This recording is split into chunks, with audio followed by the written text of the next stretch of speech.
بسم اللہ الرحمن الرحیم۔ لاکھوں درود پاک حضرت محمد صلی اللہ علیہ وآلہ وسلم اور آپ صلی اللہ علیہ وآلہ وسلم کی آل پر۔ السلام علیکم، میرا نام افتخار احمد ہے اور آپ میرا یوٹیوب چینل نالج دیکھ رہے ہیں۔ میری آج کی ویڈیو کا عنوان ہے غلاف کعبہ، جس کو کسوہ بھی کہا جاتا ہے، جو سونے اور چاندی اور ریشم کے دھاگوں سے بنا ہوتا ہے، اور اس کی تبدیلی کی روایت جو صدیوں سے چلی آ رہی ہے۔ یہ میری آج کی ویڈیو کا عنوان ہے۔ نئے اسلامی سال کے آغاز یعنی یکم محرم کو سعودی عرب میں مسلمانوں کے مقدس شہر مکہ میں خانہ کعبہ کے غلاف یعنی کسوہ کی تبدیلی کا اہتمام کیا گیا۔ مسجد الحرام میں غلاف کعبہ کی تبدیلی کی تقریب منعقد ہوئی اور کنگ عبدالعزیز کمپلیکس سے کسوہ یعنی غلاف کعبہ کو مسجد الحرام منتقل کیا گیا۔ سعودی خبر رساں ادارے ایس پی اے کے مطابق 1350 کلو وزنی غلاف کعبہ کی تیاری میں 159 کاریگروں نے حصہ لیا، جس کی لمبائی 14 میٹر سے زیادہ ہے۔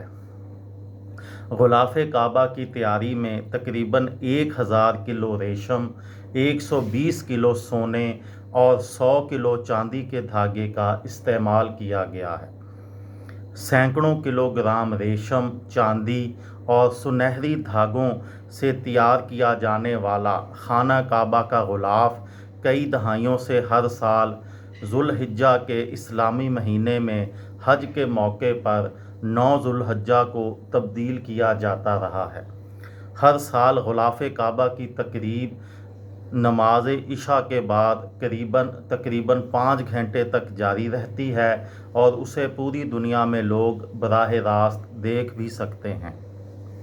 تاہم 2022 میں اس روایت میں تبدیلی لائی گئی ہے اور سعودی حکام کے مطابق رواں برس یہ تقریب نئے اسلامی سال کے آغاز پر یعنی یکم محرم الحرام کو ہوئی ہے۔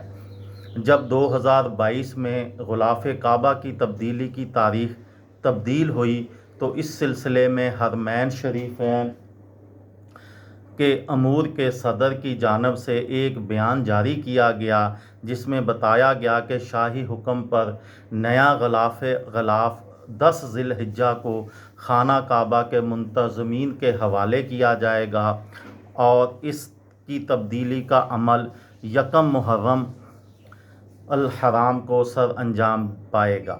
بیان میں یہ واضح نہیں کیا گیا کہ تاریخ کی تبدیلی کی وجہ کیا ہے۔ خانہ کعبہ پر غلاف چڑھانے کا آغاز کب ہوا، یہ میری وہ اگلی ویڈیو کا عنوان ہوگا۔ کسی دوست کو، کسی بھائی کو، کسی بہن کو فائدہ ہو تو مجھے دعاؤں میں یاد رکھیے گا۔ دل پاکستان، جان پاکستان۔ السلام علیکم۔